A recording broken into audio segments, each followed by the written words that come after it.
You are watching I just want to Xirtus. say, I feel like there's a lot of metaphor or Kabbalistic, metaphysical. I mean, I don't know. But my first thought is that idea of the silo kind of reminds me of the ancient Hebrew conception of the universe, the great deep versus the all seeing eye, right? The camera at the top versus the land of of spirit, right, where everything is at the base. Is that am I getting close, or Yeah. am I being a stupid person? No, because still you still have. So now you ask, is that what I just said? All the stuff I just said, is that true for every possible silo? Literally everything. Like think set theory, mathematics. I made a series of just propositions describing the nature of the silo. It was a very limited number of descriptions. Now imagine the set of all possible silos that fit that definition. It's a very, very diverse set of things. And some of them are infinitely long. The bottom of the silo sitting at 0, the top of the silo sitting at 1, and having real valued levels instead of integer valued levels. You can have an infinitely long silo. Well, in that one, would you rather live at the top or the bottom? Who controls communications? Does gravity still control communications? Well, gravity still controls communications if gravity is infinite, but we know it's not. But what if you could teleport? Would teleportation provide instantaneous comms? It would. If you could teleport from the top to the bottom, then you would have instant comms. What's the only Oh, thing that teleports? What's the one thing that we know teleports? well, neutrinos or subatomic particles, or what do you Light. know? Light, Light. exactly, light. More And it's generally. well, so light is not teleporting with respect to us. We can see light move. It moves real fast, but we can see light move. But if you solve Einstein's equations for how fast does time pass for the photon itself, assuming you are traveling at the speed of light, what is your subjective experience of time? And the answer is it isn't. Time doesn't pass for a photon, it teleports. So Because there it's can outside of be time, and time is inside of. some, however you want to think of that. But all we can say for certain is that photons cannot experience time. We can know that for certain. I think you froze.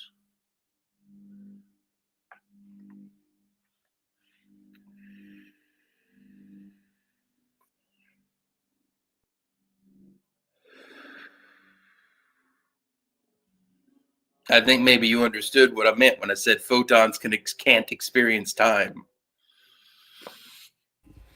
It seemed to break my world a little bit. But I think the point is that we need to do experiments to understand the difference between material reality and those folds anyway. So this is the Well, model. so let's start tying it towards AI because I'm Okay, an AI guy. fair. So, okay, let's take it as stipulated that that argument holds that photons cannot experience time for the reasons I just mentioned. Can neurons experience pain? I mean, can't they? I mean, are you telling me they cannot? I feel like they can. Is that not true? Well, what is the mechanism by which the pain signal Oh, travels? right. So through the nervous system. So maybe not. Maybe it can't. It only can be aware of pain being experienced. Is that right? Or But that's no. So the recursive nature of our understanding of the word neuron and the word pain, it kind of means no, because neurons are the medium by which that signal is propagated. fair. Yeah. Um, Now, once you realize that, things get really interesting, and I'm going to tie this into Gnosticism. Because one of the things that annoys the ever living shit out of the Bishop Robert Barron about Gnosticism is one metaphor that a lot of Gnostics really like, including myself. I'm a spaceship. I'm a spaceship. Whee! I'm a spaceship. Right. I'm a giant meat spaceship flying through space, and the soul is the pilot. Right.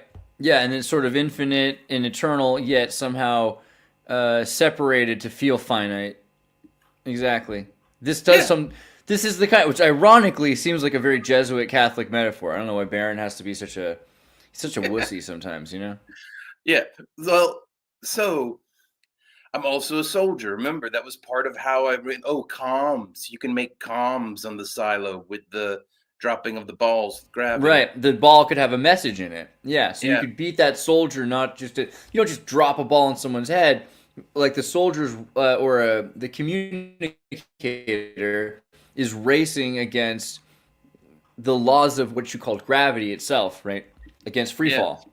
So let's say you're a soldier and you're designing your body, and you have all of these different Lego bricks that you can build your body out of in this metaphor.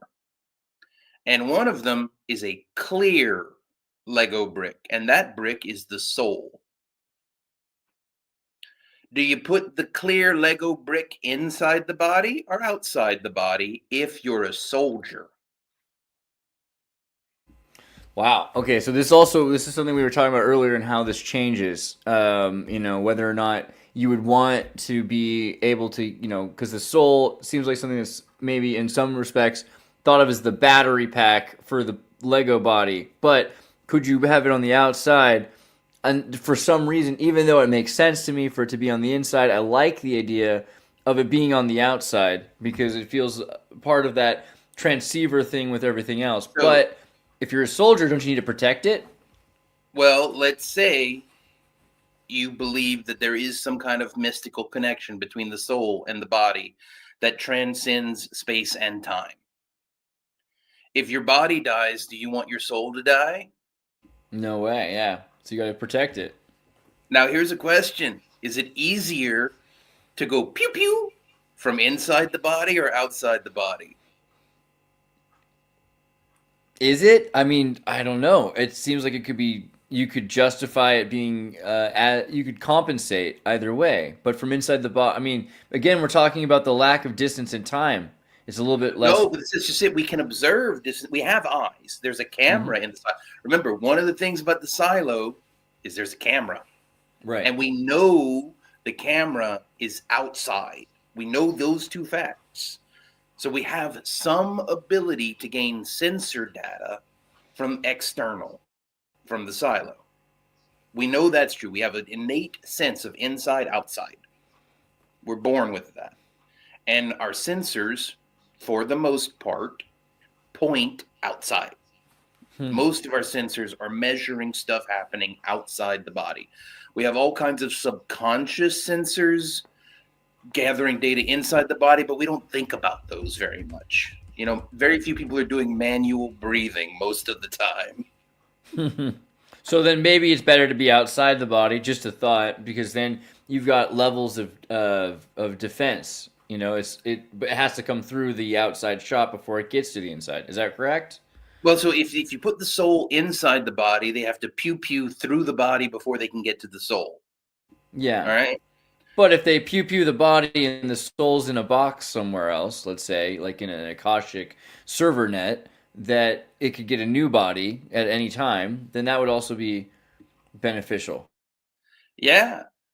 But now you mentioned Akashic. So there's this interesting tabletop role playing game, Vampire the Masquerade. And one of the vampire clans has the ability to remove their own heart and put it outside of their body without causing harm to themselves. Who do you give your heart to protect it?